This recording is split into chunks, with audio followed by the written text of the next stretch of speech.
Yes, sir. That was the toughest game I've ever seen in my life. You know, the Bruins is one of you're facing against a Bruins team that won, well, technically seventh consecutive straight. Um, Winning against Washington, Arizona. Actually, hold on.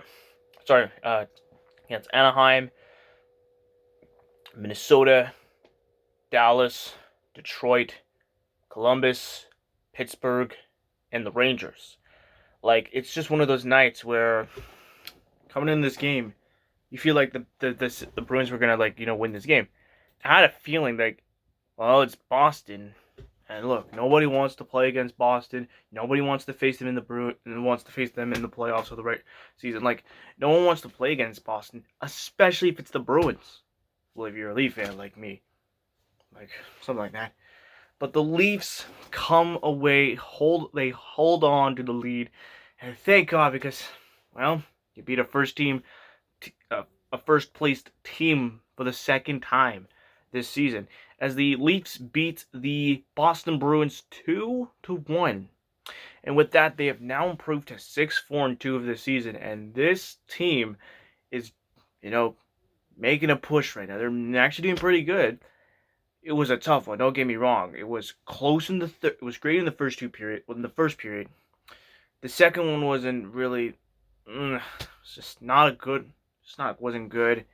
And the third period was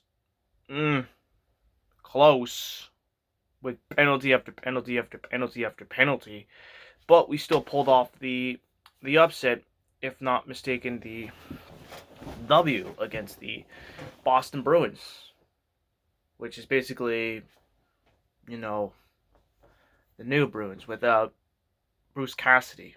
So, there you go. Let's talk about this game. First period, well, it was all hectic. It was a back and forth period. Everyone got their shots, tried their best, but then all of a sudden, with 7:19 to go, well, no, actually, kind of like that.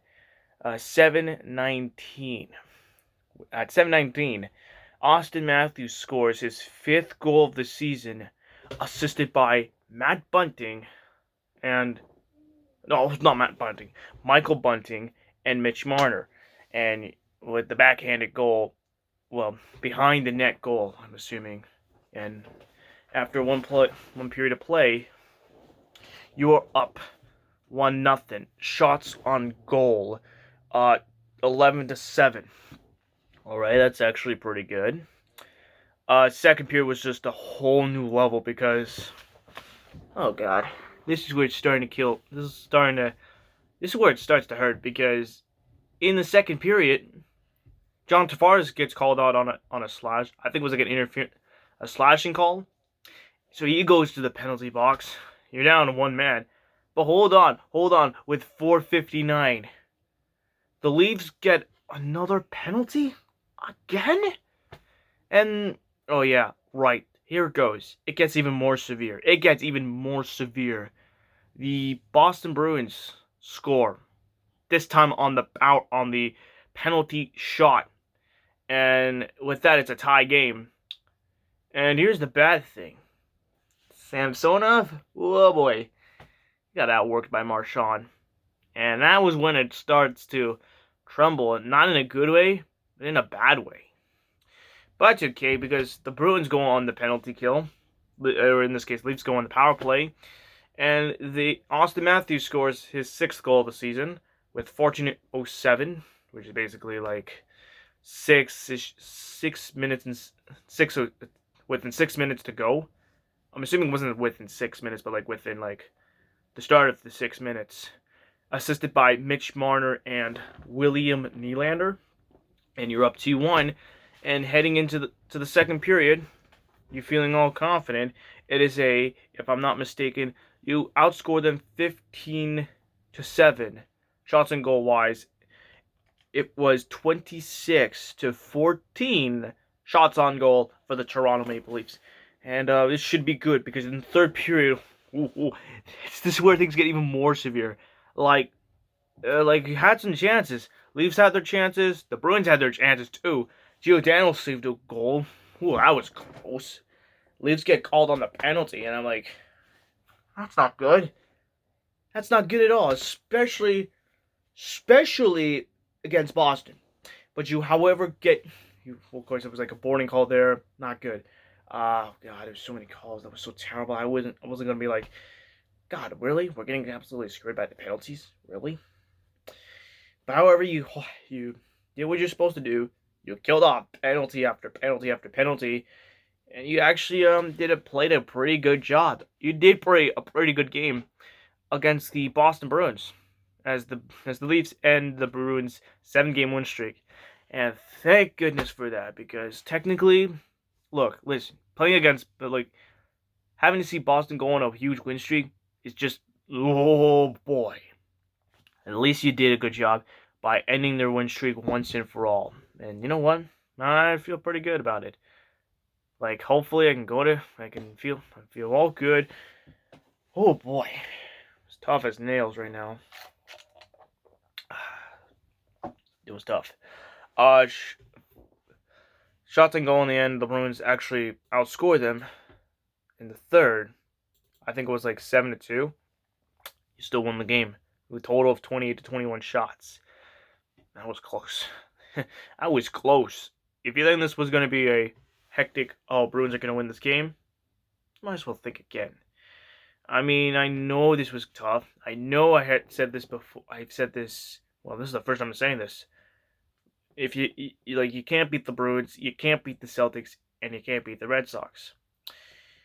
This was kind of one of those games where this is a question more than an answer. Can we beat the Bruins? Can we beat Boston?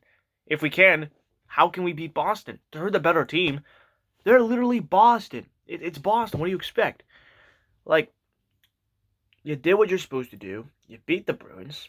And, you should build on this win.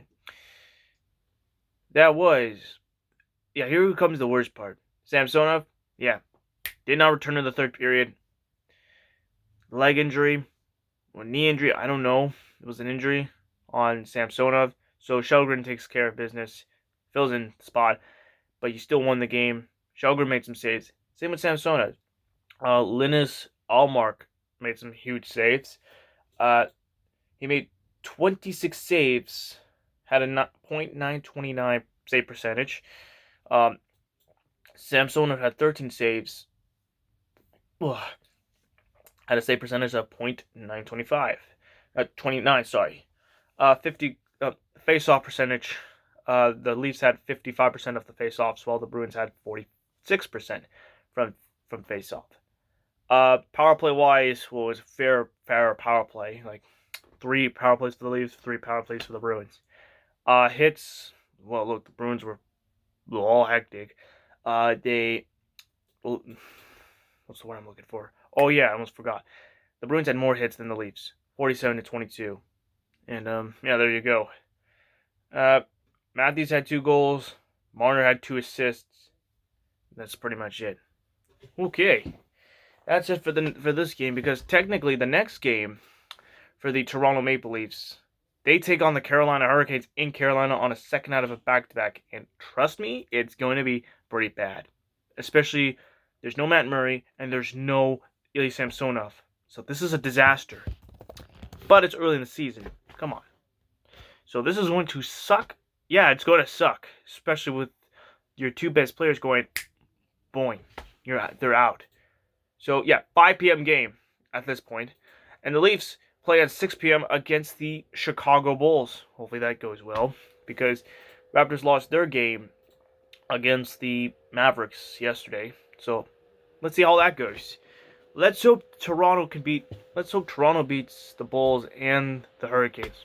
Let's hope. Because, hey, look, you beat Boston. Now you gotta do your part in beating the Hurricanes. I know the Hurricanes are a good team. I know they've won 7-2-1 in their last 10. Can we beat the Carolina Hurricanes? Yes and no. I mean, they're the better team, but let's see what we can do. It doesn't hurt, so let's keep this win rolling, and let's hope to God we win against the Carolina Hurricanes.